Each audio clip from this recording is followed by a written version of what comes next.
And now it won't work. Well, Okay, it's going live.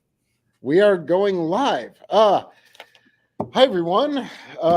Shane Stevenson, Director of Museum Collections and Curator here, and I'm here with Tim Nesmith, my good friend from the USS Kidd.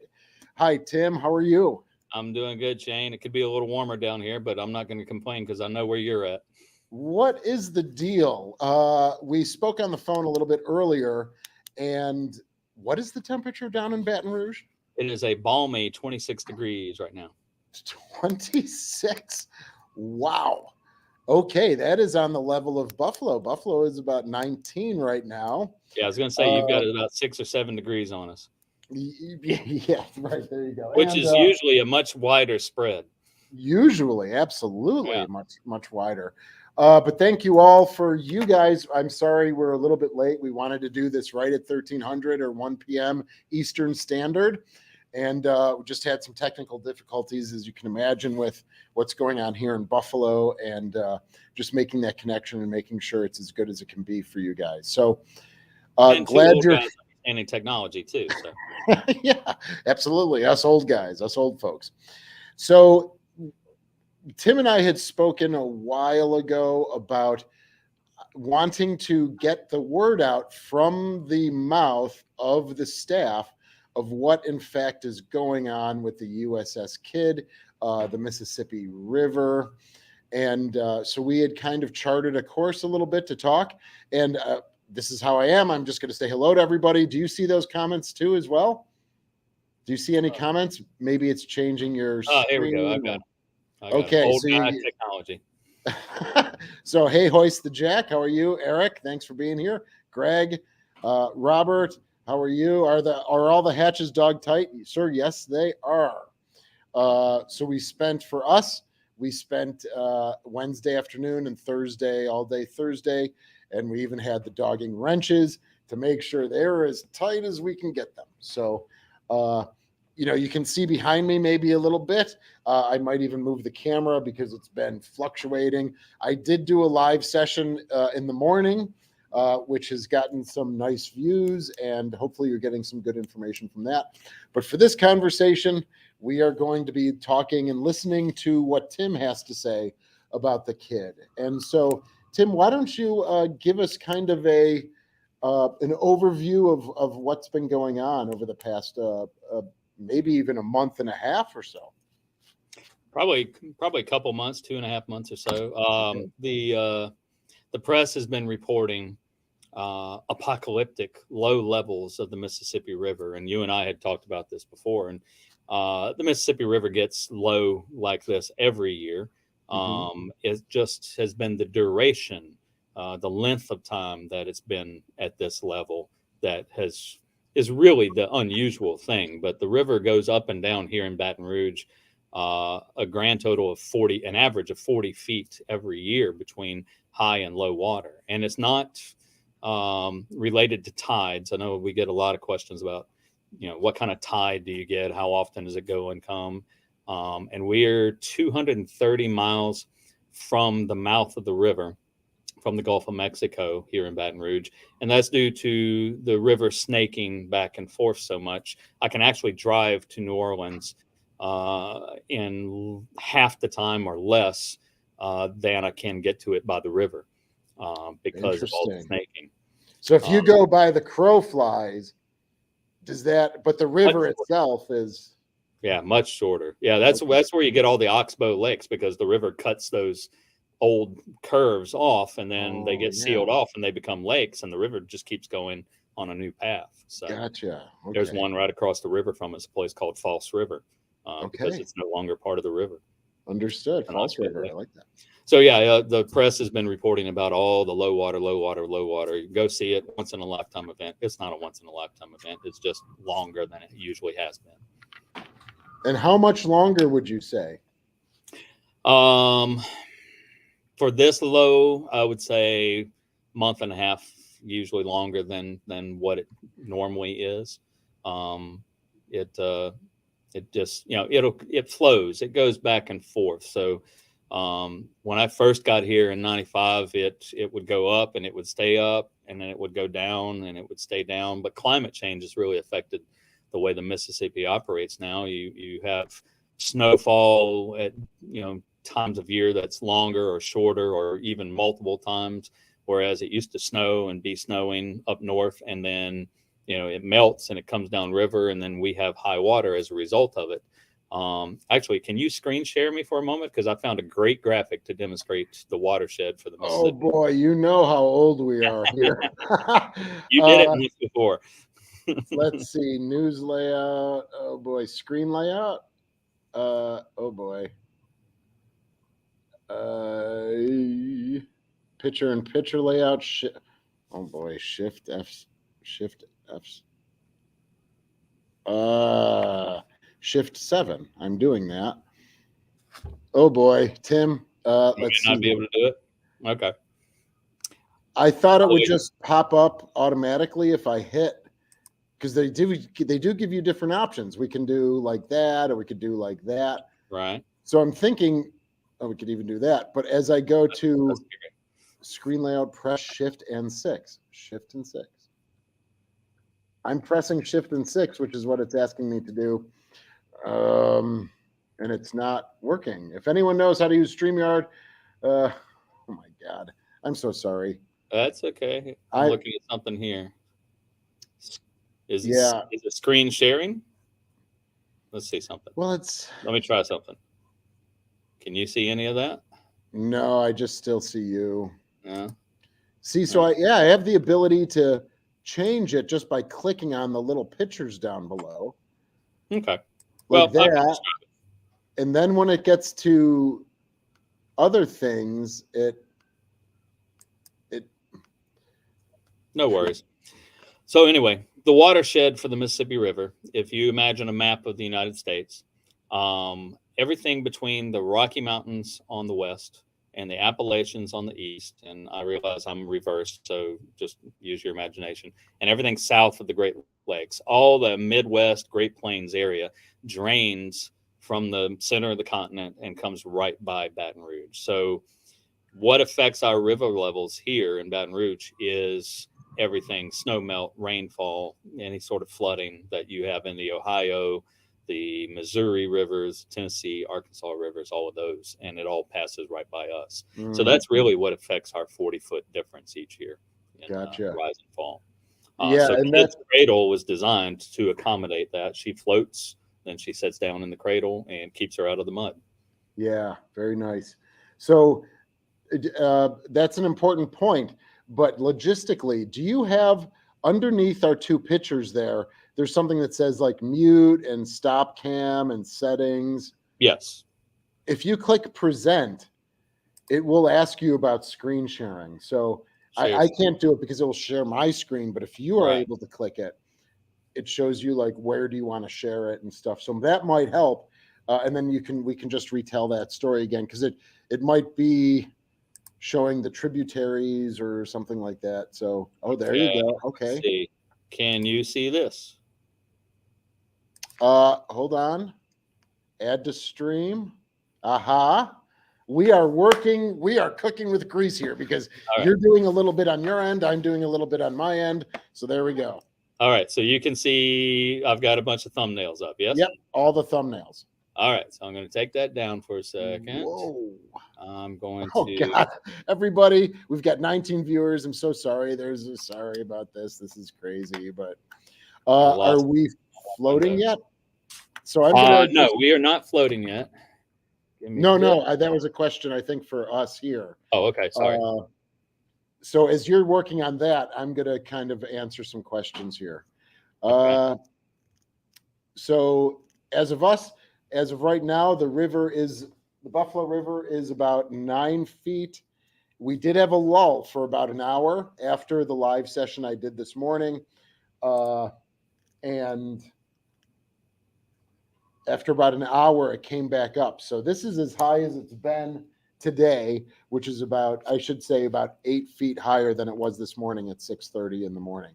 Oh, but look at what you're showing us here, Tim. That's wow. So we are right where my icon is. Yes. All of that drainage basin right there comes right past us every year. So any Understood. snow melt up north, any rainfall, any flooding events, all end up right there. We were just called boomers. Actually, I'm a Gen X. Thank you very much, and proud Me of it. too. Me too. But I get it. Thank you, Amnook, Amnook, I guess, or AM. Yes, we're both Generation Xers. But yeah, depending. Hi, Cece. How are you? Hi, Seneca Nero. So is Kidd still a fish out of water? That was a question, of course. Yes. And She now is sitting in her cradle, but she's what I call a wash, and I will show you kind of what I mean. please. So this is our cradle system here. Can you see that? Yes. Okay, so she sits down in a cradle, a dry dock of sorts, that was built on the bottom of the river for her on the riverbed. Over on the left is the mooring dolphins, and you can see the collars. She just slides right up the collar when the river rises, and then she sits back down in. And you can see this was taken in 2021 in September. And a lot of people ask us and have been asking us during this most recent event when it was so low, you need to get down there and paint the bottom of the ship and everything. Well, you can see where that's my footprints where I was sinking into the mud. Can you imagine getting a 9-ton man lift down there? It would just go to the bottom. It would disappear like quicksand. And there's a little sandbar outboard of us that creates this little tidal pool. I'd say tidal pool. There's no tide, but it just creates this little pool, and that stays soft even most times when it's been dry for a long time. This most recent event this year, it never completely dried up. We still had water in that pool there.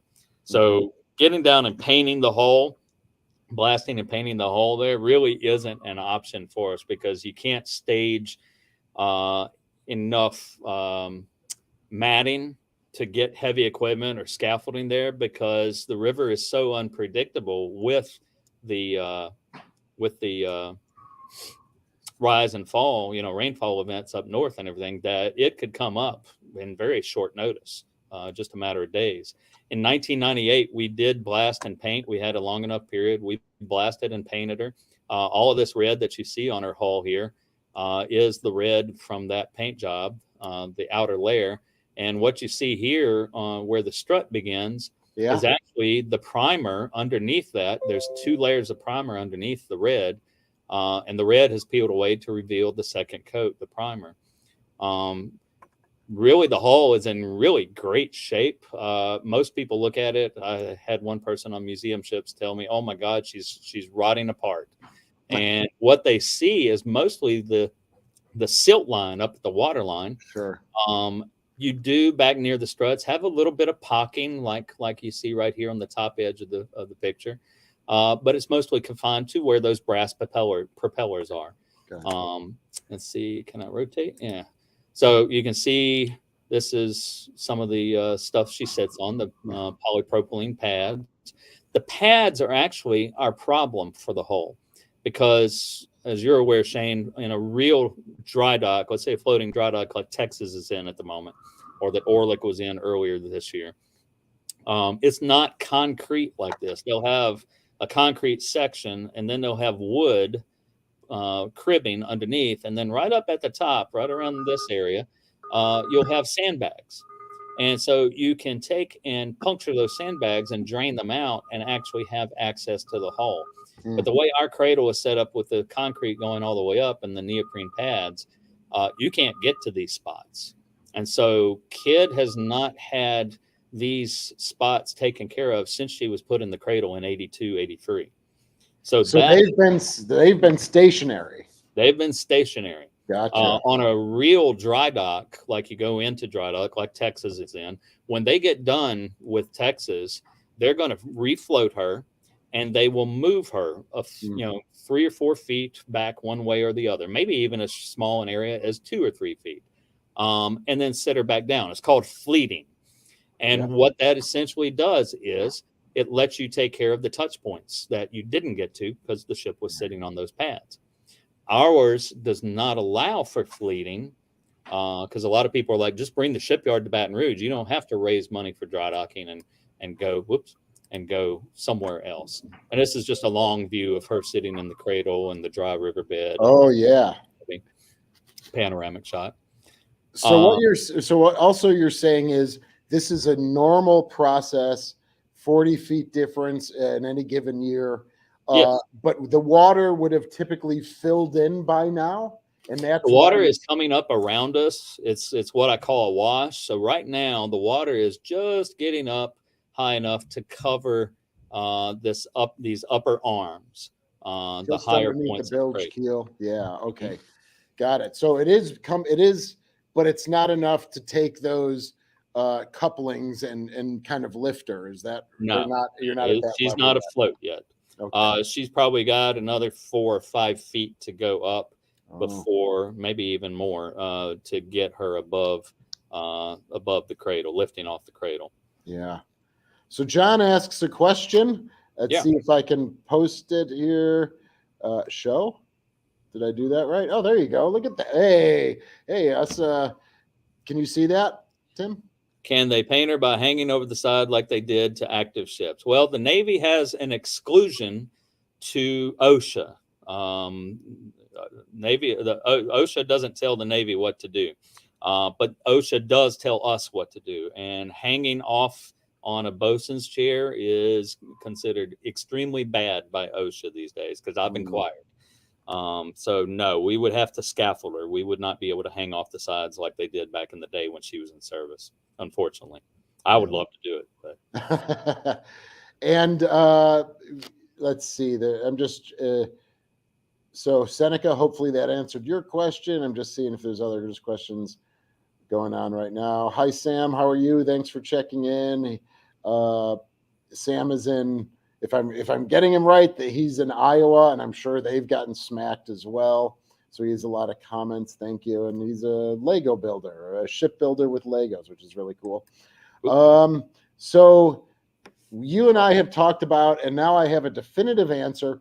Finally, it was always, there it is. Our sonar dome was removed. Really? Okay. Yes. So you and I have talked about, and we have Joe Lombardi up here now, and he says, "Oh no, I removed it in 2004 or something." So, okay, you can't have mine. No. That's all right. Well, you know what? I don't know where it is. I don't know what happened to it. So, but talk about your sonar dome and how that affects. Well, the sonar dome affects us as far as the fleeting goes, moving the ship just a little way, one or the other, because as you can see, these are concrete pads. And let me go up. There we go. If you go backwards a little bit in the camera roll. So the sonar dome is sitting right here. Look how long the concrete section is, and going back behind it. There's no way to move her and set her down again without just crushing that sonar dome. Also, the folks that designed this, and I'm not bashing the people that designed this 40 years ago, because this was a unique design in 1982. Nobody had ever done this. Kidd is kind of, from what I understand, and admittedly, I've not traveled to Europe, so I haven't seen how they display their ships other than what I see on the internet.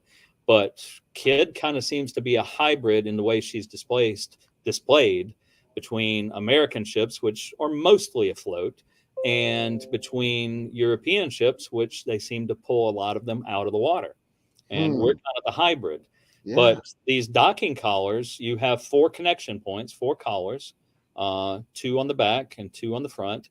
And if we shift her, we don't have any connection points anymore. Right. So that's one of the things when we do go to dry dock, we're going to have to address with the pads and how the pads are connected, because they put them in with steel bolts instead of stainless steel or something that doesn't rust away. And we're going to have to adjust it for the contact points to make it a little more accessible to where in an emergency we can possibly pull them off and service an area. And then maybe we can also redesign it. That's for the engineers really to say, to where we can fleet her and we can move that sonar dome forward a little bit, and the connection points, the collars Sure. on those. And one of the other things that we have problems with the river is if you have her kind of awash to where right now this is about where the river is, right at the Okay. top of these arms.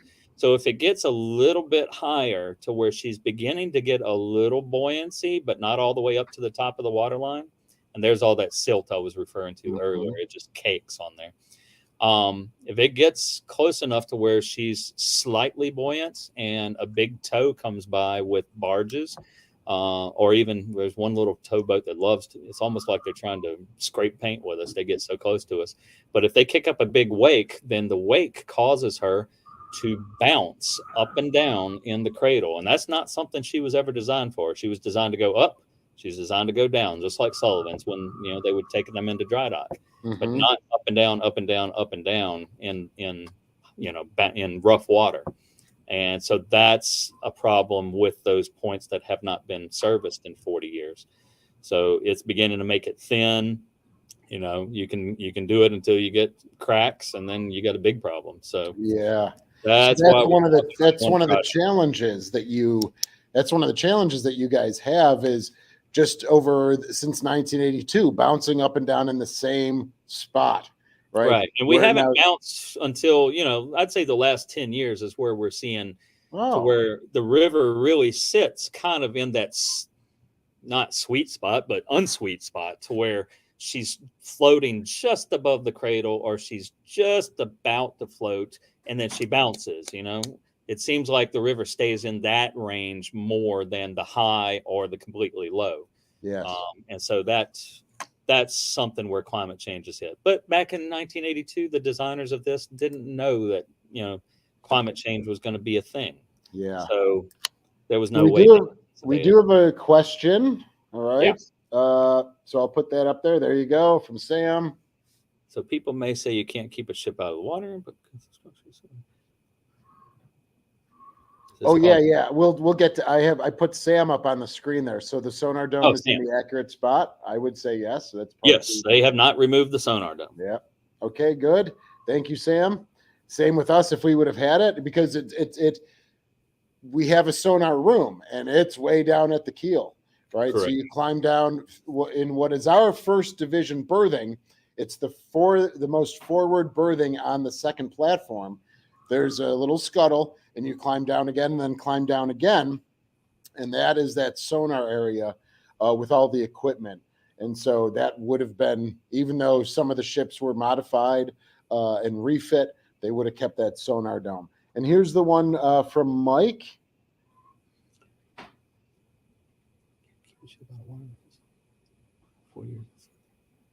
It has caused issues, and that's one of the things that we're seeing is where the touch points have not been serviced. You're beginning to see some flexing of that hull. So yes, she will pancake over time. So as far as the upper decks pancaking downward, that has not happened with us yet, because she gets to float a lot of the time. Generally, you can figure she floats February through June, late July.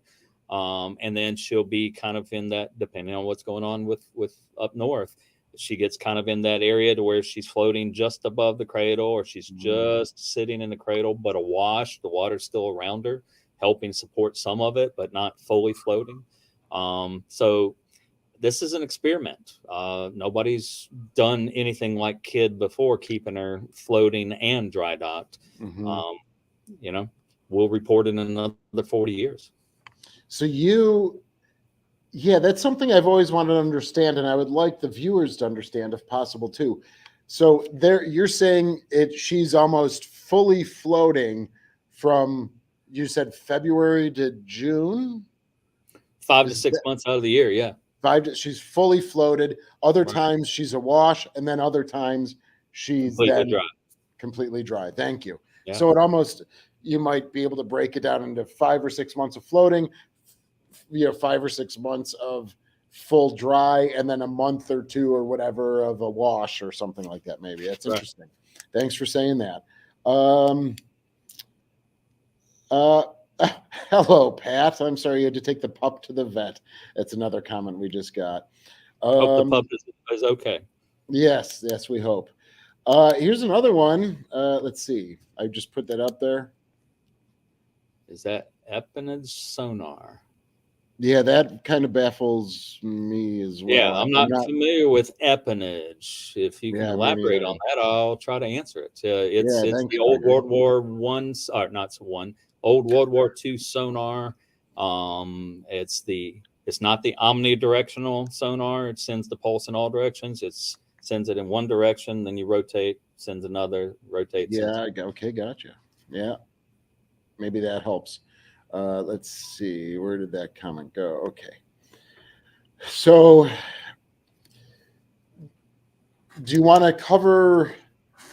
Well, now, I mean, for us, right? We've done some videos on how the water level is so low, and now, it's very interesting. We had a gentleman named Reed here, and he joined our live session this morning. I guess he's one of these AccuWeather storm chasers, and he was outside completely covered in ice. So we brought him in, and, people knew him because he's a guy that storm chases around the country, and then he's probably on TV a lot or something like that.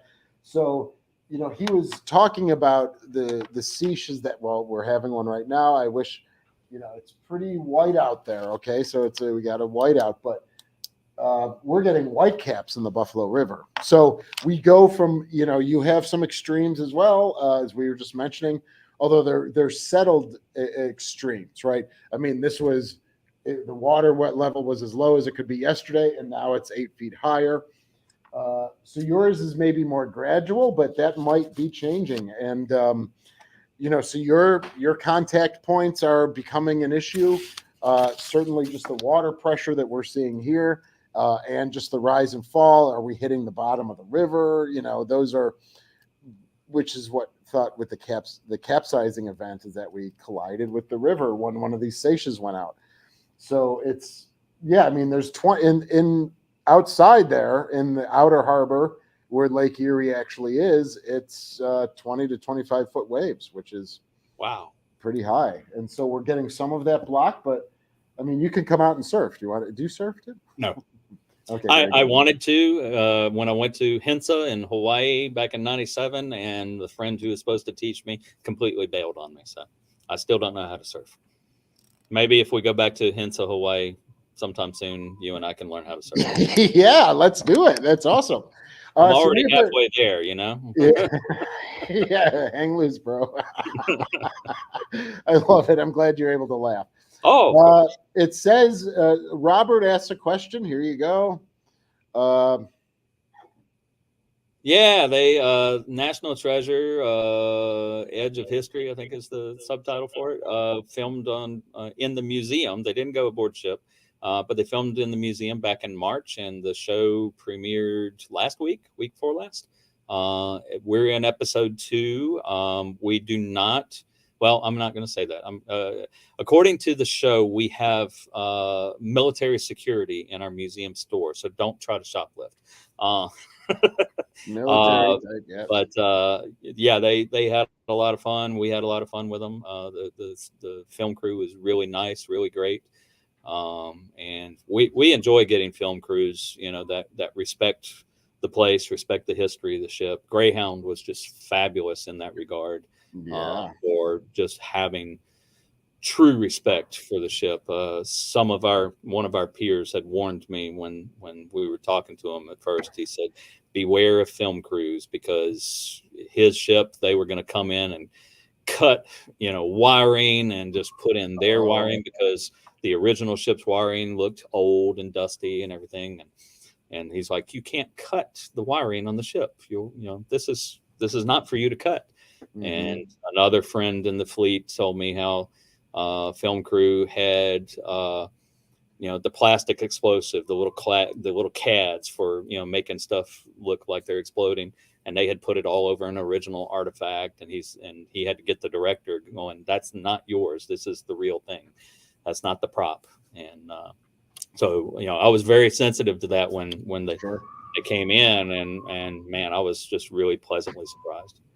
Good that they respected the historic nature of Yes, the all the vessel. way. And I think it starts at the top. Mr. Hanks is well known for his love of history and everything. And, I got to talk with him once or twice, and he was just really in awe of the ship and so respectful of the ship and intrigued. He even participated in our ceremony honoring our crew members that were killed in the kamikaze attack on April 11th. Most folks have never picked up on that. It's been up for 4 years on a live stream on our Facebook site, and most people have never even noticed. Oh, Tom Hanks, hey, So Yeah, you have to really look for him and know he's there to even see him.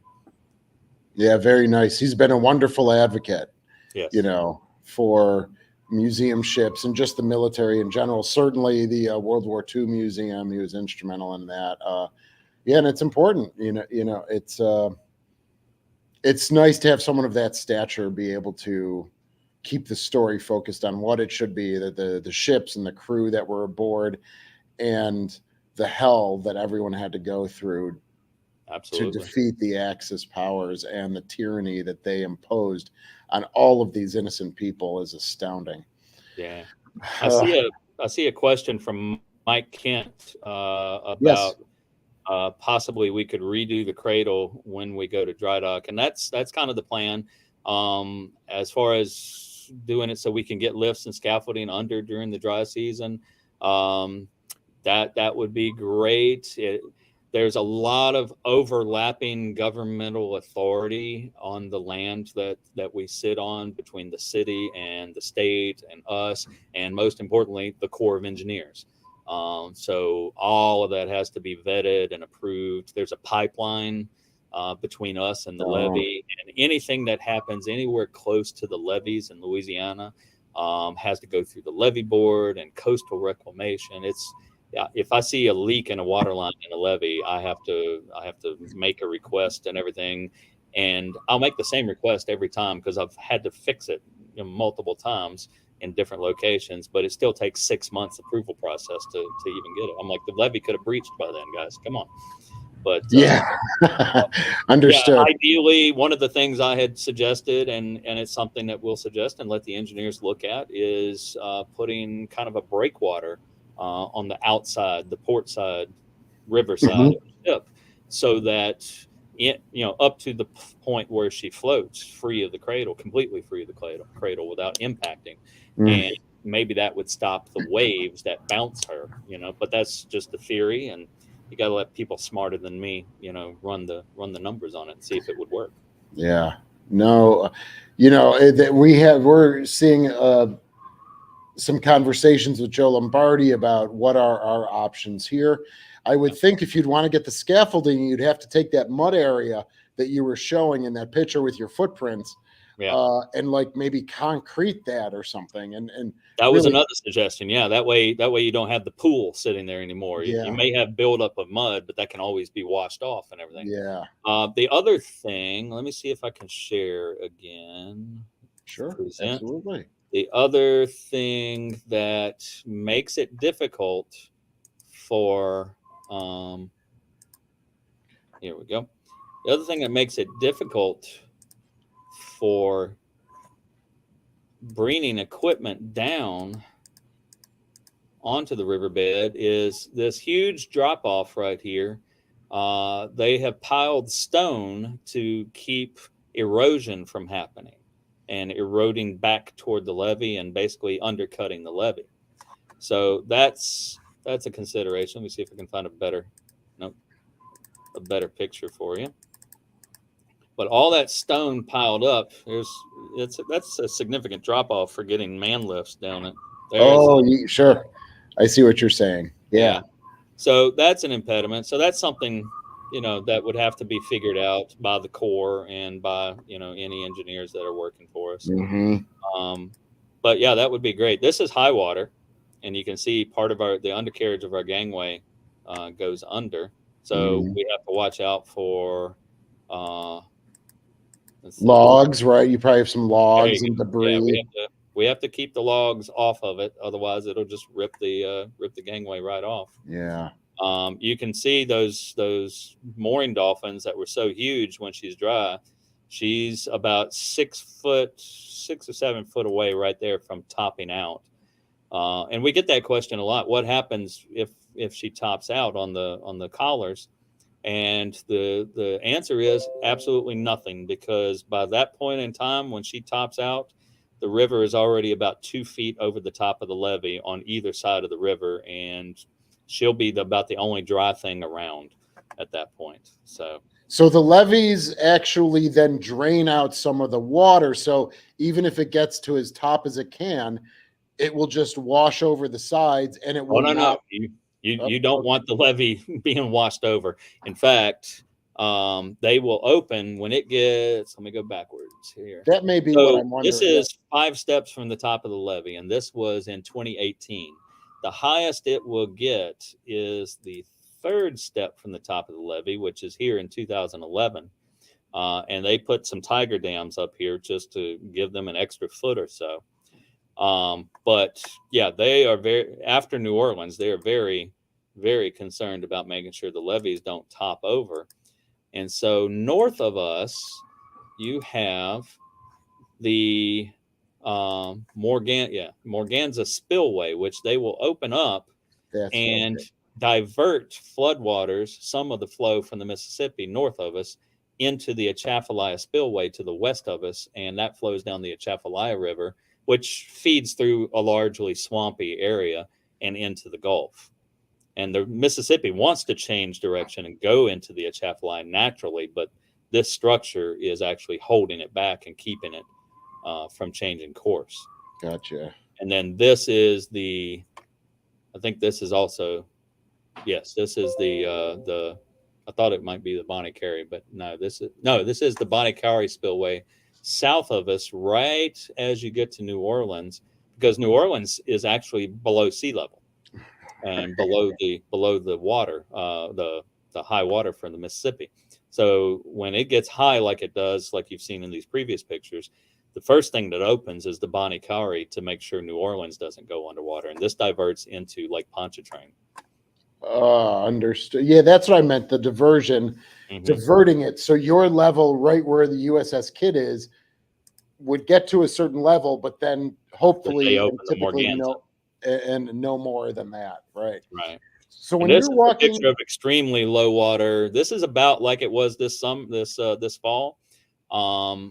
This was in 2008. So as you can see, it's not an unusual thing. You can even see at that point, the governmental agencies got in an argument about who was supposed to keep the riverbed when it was dry that long. And you can see all these willows growing up in the back. They got tall enough before they finally figured out who's supposed to cut them for me to reach out and touch them from the fantail. Yeah, that could be detrimental as well. But yeah, sure. Like you're exposing flora and fauna, whatever, flora and oh wow, whose job is that to cut that? Right. Yeah, understood. Yeah, that's yeah, I have John says sounds like a cofferdam is in order. We've talked about that here. You said you might build something on the outside, of course, the port side, to kind of, some sort of break wall or something. We've talked about a cofferdam. The potential problem with a cofferdam for us is that say like Alabama has a cofferdam in Mobile. She's sitting out in the bay. There's some ebb and flow there. But when the Mississippi floods, you have trees, you have cars, you have parts of buildings that have caved off on the banks that flow down. Our ship's technician when I was out for quarantine for COVID in April of 2020, my wife got sick, and as a result, I was isolated as well for a month. And Nathan's sitting out on the fantail doing some work one day, and here comes a car floating by. The trunk is sticking up out of the water. The rest of it's missing. So if we have a cofferdam and something like that is underwater, like logs or debris like that, and it gets trapped in there and trapped around the cradle, it's potential we could sit down on something and just puncture right through the hull, or throw the ship off at an uneven keel, like Stewart in Galveston after Hurricane Ivan. She was floated up out of her dry berth and moved back several feet and came to rest. But she came to rest on top of somebody's little small sailboat and was tilted kind of off to the side. That's right. So that's the downside of a cofferdam. Plus, silt, when something hits and the water slows, it drops silt in the muddy Mississippi. And so maybe just a breakwater would work for us. Maybe something else, smarter people than me. No, I understand. We have a dead deer floating in our Buffalo River right now. So it's Nice. cars, deer, deer. I'm just waiting for a cow to come through. But New Orleans, with their pump system, after one of the hurricanes, had a cow get stuck in the turbines of the pump. Oh, yeah. That's not good. It was so when you're walking through, say you go to the second platform, you guys crawl down below into the holds and the keel. Do you have it measured where the touch points are on the interior? Do you have like a marking or a grease pen that you mark where all of the contact or touch points are? That's something that I wish they had done back in the day, but nobody had. So that's something we're beginning to do now, so that we can find where they are and monitor them. They're all supposed to be at a hard point on a longitudinal, on a rib, nothing on the plate. But of course, there is a little wiggle. There's about 3 or 4 inches movement laterally in those collars. As long as we keep her on an even keel, then there shouldn't be anything going, rotational wise. But we just have to watch it. No, that's true. That would be, maybe. Oh man, maybe. Because then you can survey it and you can begin. It's nice that you said they're sitting in the framing and just not the steel plates. That's what worried me. I'd be worried that you'd see right on the steel plate all that crinkling begin to happen. And there's a couple of spots to where it is kind of edged off a little bit off of the frame, and you can see where that steel that it all started. And same thing for Sullivan's. It starts with an average of 3/8 of an inch, and that's it. It's not like Texas, Alabama, New Jersey, where they have that huge thick steel on the sides. They call them tin cans for a reason. Yeah, no, that's absolutely true. And we are thinking of, because as you get to the bow and the stern, even that 3/8 kind of tapers off a little bit. And so we're thinking of, if dry dock is the thing chosen, we are going to 3/8 of an inch the whole bow to stern, right? From the front all the way through the transom and back will all be 3/8 of an inch thick. And so from what you've told me, a lot of the problems that y'all have been along the lap line, along the water line, correct? Yeah, that's usually where it is, right? It thins out there from the motion of the water and everything. So that's one of the things we've been looking at too, with the water constantly moving along our water line with the flow of the river, not just still water, but the flow. How much has it thinned that metal out over the years? Yeah, absolutely. The last time she was dry docked for structural work was 1962 at Sun Shipyards in Philadelphia. Wow. Oh yeah. Wow. So it's well past time. Yes. No, understand. We are 65. 65. I would not have guessed 62 is for your year. I would have thought maybe they all went in together, in 65, but and we have very little photographic evidence or documentation of what actually occurred in that for that 65 dry dock. Yeah. That's what Joe had asked us. Oh, do we have any things in the record? And I only have 1 or 2 photographs of it. And they're just, I know they worked on the shafts, they worked on the props a little bit. They were certainly probably putting in some inspection hatches, blanking some things, but that's just the outside. That's the hull. I have no idea what did they strengthen any of the framing, longitudinal or transverse. What did they do to the bulkheads? Those sorts of things. I just have no idea.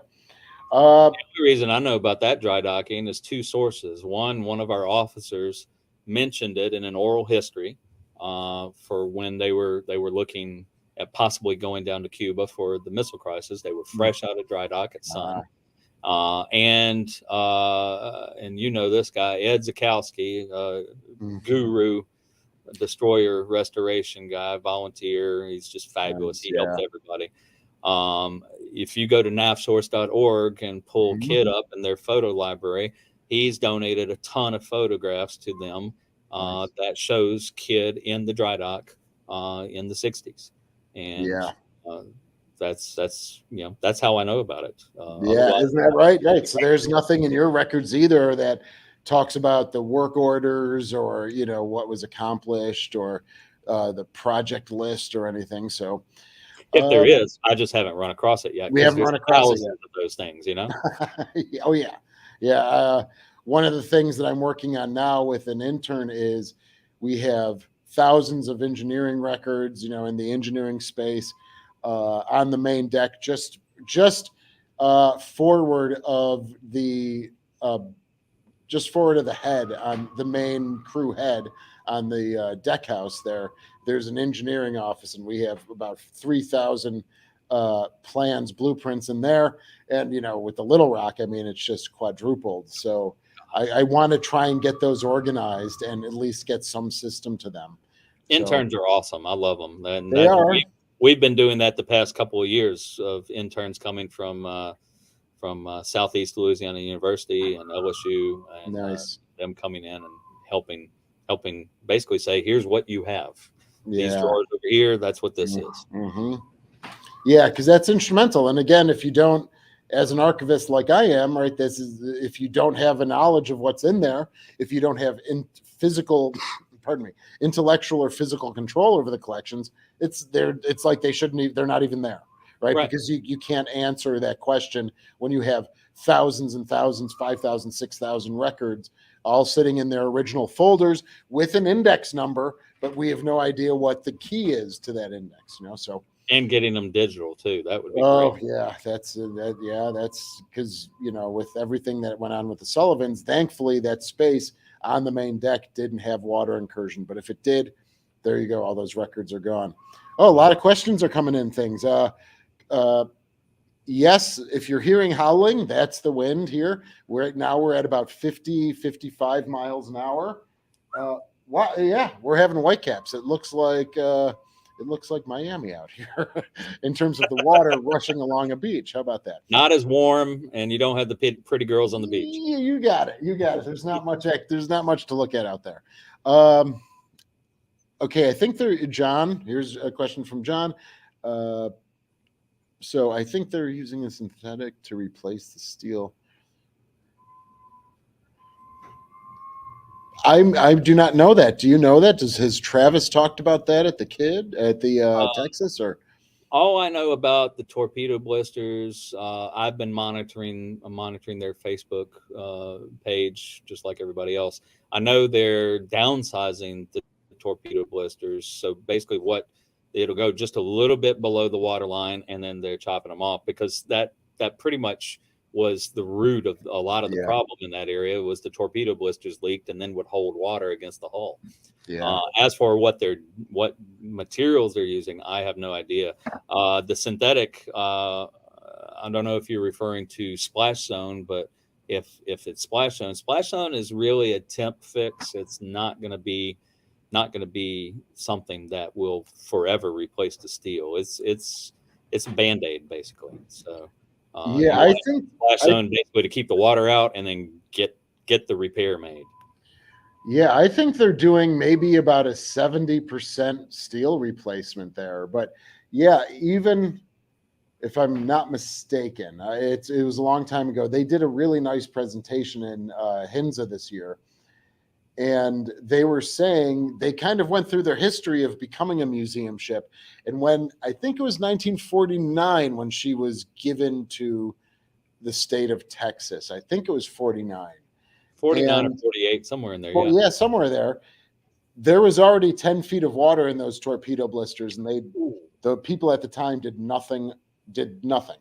The Navy did nothing, obviously. The Navy did nothing, and the new corporation that monitored it, they were again kind of the same boat that that ship is from 1914, I think. So they did not really do any true maintenance work from 1949 to 1982. I think it was when they raised a few $1 million to start working on her, so that you have that 35-year period or something where they just did patchwork, And Ryan Szymanski, our friend Ryan, he at a Henson conference, I think in 2018, he and I were talking, and in the course of the conversation, he said, were any of these ships prior to, say, the late 70s, early 80s, were any of them really museums at that point, or were they just memorials? Were they kind of shrines? Because the difference between a shrine and a museum is the shrine is, look how wonderful this is, and a museum is, this is great. Here's what this did, how it did it, who did it. It's education. And Texas, from everything I saw back before that time period and read from that time period, really seemed to be just a memorial, a shrine. And the same for a lot of early ships. It seems like the idea that we can use these ships to educate really didn't come about until like the second generation of ship museums took place.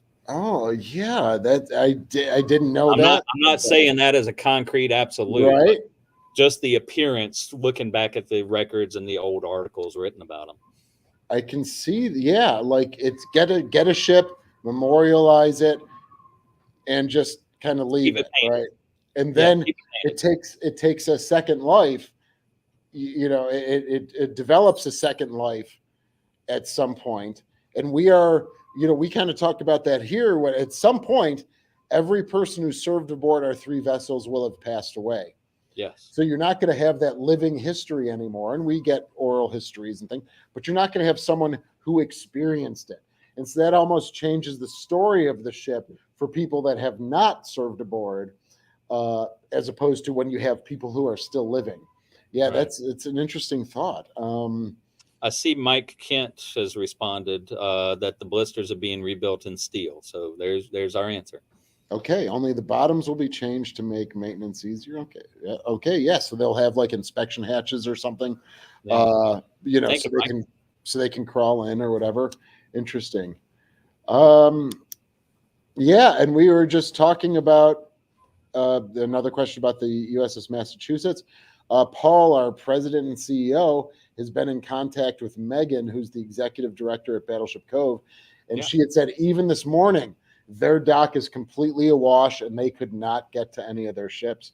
And so we're in Buffalo. I mean, Boston is 600 miles east and we're already being affected by the storm. Here's Paul, our president now. I'm talking to Tim from the USS Kidd. We're doing a live YouTube. Yeah. So hey, Paul, special guest. Hey, good buddy. Hey, how long would it take you to jump on a plane and get down here or get up here to Buffalo? It's too cold to Buffalo. I'm not coming to Buffalo. It's 25 degrees where he is. But we got a nice cool breeze coming off the lake. Oh, I'll pass. Thank you very much, though. How you doing down there, pal? We're good. We're good. We're open. Had a tour this morning from a riverboat, and I called them ice. It's Viking Cruise Line, so I called them Ice Warriors for going out in that wind like that. Nice. They had a good time, so we're doing good. Well, I'm just heading out for another inspection, so if you don't hear back from me by Sunday, send Shane out looking for me. All right? Send help. I'll rally the crew.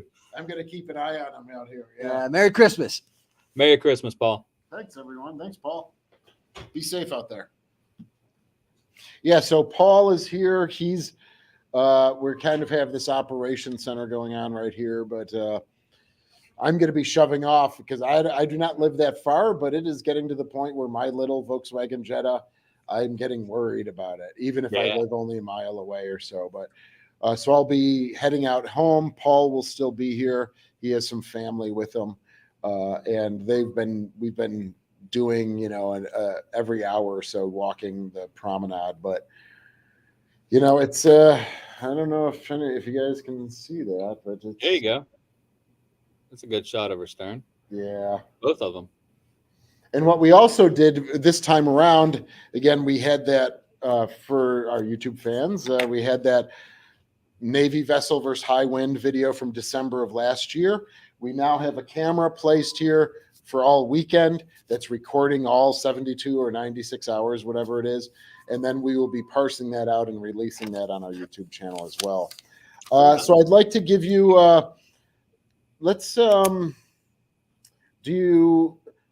guess to try and wrap that up or whatever. So how do you wrap up? What are you guys talking about at your staff level regarding the Mississippi River and the levels, and when are you forecasting, when the water's not just a wash, but, it's coming up on those collars? What are you guys trying to take care of now until that time? At this point, I mean, we can watch the river levels coming downriver. Cairo, Illinois, if you see what's happening in Cairo with the National Weather Service, they show river levels in all the different locations on the river system.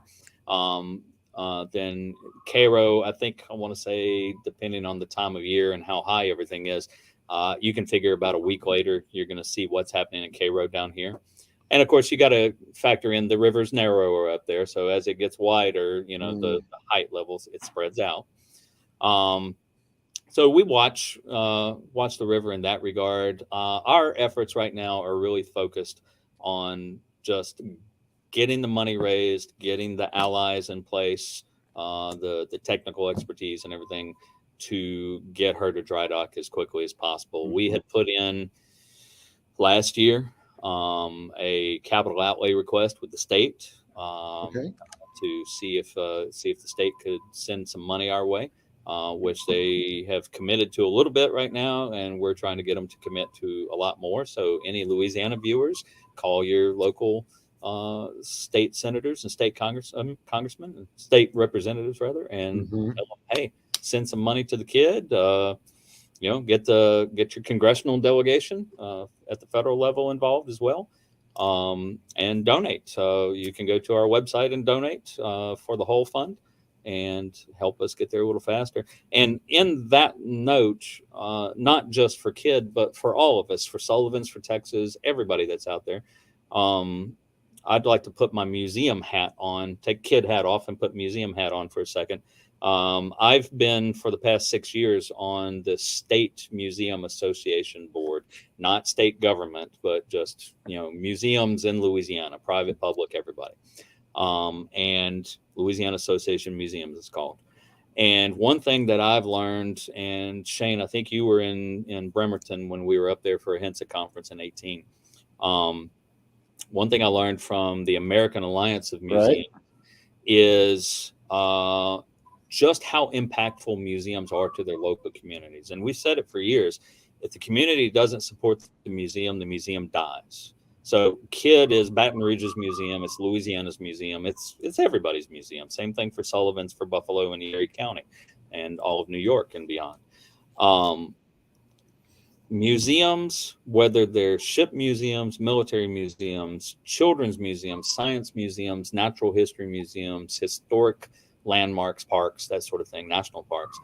Museums pull in, according to a study done in 2012 by AAM, they pull in more visitation combined, every museum in the United States of America, than all professional sports, hockey, basketball, football, and baseball combined, along with theme parks like Disney and Marvin's Gardens and whatever else. You put all the theme parks, all the professional sports together, add their attendance up. Museums are almost twice what those are. And most of the museums don't get government funding. And you have a lot of places like sports franchises that do get government funding from municipalities, from the counties, parishes, from the state level. In fact, the New Orleans Saints years ago were talking about leaving because the Superdome wasn't meeting their needs. They got the governor and some of the state senators in a meeting with Tom Benson, and they came up with the cash to make the renovations to the Superdome to keep the franchise there. So if museums are a cultural focus point for our history, for teaching kids science and so forth, We need to get the government more involved in our museums to support our museums, because we're doing it, as well as I do. We're nonprofit. Somebody commented on Facebook a while back when they saw pictures of the kid dry, and oh my God, she's rotting away. Oh, well, ask that curator guy, where all the money from Greyhound went. Well, the money for Greyhound went to keeping the ship up and keeping the museum up and everything. And, you don't get massive location fees for National Treasure. Right. You get a little bit more than what you would normally make without them there. It makes it worth your while for shutting down and filming, but it's not millions of dollars. So Okay. what I would call on our viewers and everybody else that may see this, support your local museums, whether it's a kids museum, whether it's the USS Kidd, whether it's the Sullivans, the New Jersey, anybody, support your museum, because Yeah. they're your museum. They're your community's museum, and it keeps the community vibrant. Thank you for saying that. Those are startling facts. And do you want to promote your YouTube channel and your Facebook channel? And that when we work with Ken from History X, he always says the easiest and simplest way to support a naval ship or a museum is to subscribe to their YouTube channel, become a follower on Facebook. So why don't you share that information for your channels? Well, we're on Facebook, we're on Instagram, we're on Twitter. I don't understand Twitter, but we're on Twitter, and we're on YouTube. And what you want to look for is USS Kidd Veterans Museum, just like it is on my screen here. If you search for the USS Kidd Veterans Museum on each of those, you'll find us. Our website is USSKidd.com. Don't just search for USS Kidd, because just like Sullivan's, there are the 2 Sullivans and there's 3 USS Kidds out there. And I'm not throwing shade at anybody. World of Warships has included Kidd in there. So you're going to see, I'm an old guy. I did not do this when I played on Atari, but nowadays you can make videos of your gameplay while playing World of Warships. And if you just search for USS Kidd on Google or on YouTube, you're going to come up with thousands of gameplay videos of somebody playing USS Kidd in game. So make sure you throw Veterans Museum in there, and you'll find us every time. If you go to our website, there's a place to donate, a button for donating, and you can support us that way. If you go to YouTube, click on any of the Kid Bits videos or the High Seas History videos, and you'll see a link in the description for taking you directly to that donate link. And subscribe. Yeah, that's great. Thank you. And I think this video will be uploaded once we end the broadcast. It will be uploaded to your YouTube channel. And then thank you, Mike Kent. He just subscribed. And John Dugan. Oh, yeah. Nice. Membership is expiring. He's going to renew it. Thank you, John. We appreciate you. Yeah. We can't thank you guys enough. We also have the Slater here. So hello, Slater. John. I think it's John. We have about a 2-foot drop from the gangway to the deck from the high water level. Well, if you're still on, if it's John or Tim, what would it be normally? That would be a good question. Yeah. If there's a 2-foot space right now because of your high water level, what is it normally? 4 feet? Is it normally 5 feet? You can't see anything, but it's the same in that video from last December. It's, the gang for the Sullivans is 10 feet off the sidewalk where it normally is, on the sidewalk. So, and this is interesting talking about Megan versus what you're seeing, with both of y'all seeing a lot of wind and water and everything. You've obviously got snow or ice on the deck there for Sullivan's, and Slater earlier today commented on our Facebook page about the fact I had a picture showing Nathan Bergeron chipping ice off of the deck before we let people on board. And he said, never thought I would see the day when there would be no ice on Slater, but ice on Kidd. And, wow. Yeah. That's interesting because you're northwest of Albany and Massachusetts is due east, and yet they're getting no ice, but you guys are getting the extreme weather. Yeah. Well, I think it's going to be coming through the path. I just didn't realize Okay. that Massachusetts would have gotten it this early, like when we did. That kind Yeah. of shows you the expanse of the storm. I expected it to take another half a day for it to get to Massachusetts, or 12 hours, but it was hitting around the same time we were hitting. It was hitting here, which is astounding. And Slater says it's 45 degrees right now. wow. Wow. So you haven't really maybe hit the. I'd love to have a model. And let me just see here real quick if I can give a water level update while we're here for everybody. Well, oh wow. Okay. So again, if you've watched our live stream from earlier today, it's done at sea level, feet above sea level. So it's 571 feet. 560 feet is normally around there. But the water, the Buffalo River in the Lake Erie was at 571 this morning at 6:30 in the morning. It jumped all the way up to 578 feet, which means 7 feet higher. Then it went up to 79. Then it dropped a little to 77, and now we are up to 79, almost or 580 feet. So that would be a 9-foot swell from what the river had been yesterday. So, Okay. and of course, we're seeing that. So that's our update from here. Tim, it's been fabulous talking to you. It's Always great talking with you. yeah, and I look forward to interfacing with you. And again, for everybody, now that you're on, 80th anniversary of the Cass and Young Kids, Sullivans, and the Charette or the Velos in Greece. So we're going to try to do some stuff to honor our 80th anniversary for all 4 remaining Fletchers in the world. And so Tim and I will be talking over the course of the winter months about, and Doc Buzz or Buzz from Cass and Young to do some collaborative work to honor the 80th for the Fletchers. So you add anything else, Tim, real quick before we Merry Christmas, everybody? You want to add Merry anything? Christmas, Happy New Year, Happy Holidays, and come see us. All right. Thanks so much. Thanks, everybody. Oh, our lights are flickering here. Isn't Uh-oh. that nice? Okay. Get home, man. Be safe.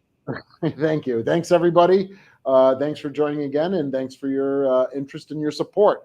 Of course, Yes. It's so very important. Take care, everybody. Bye-bye.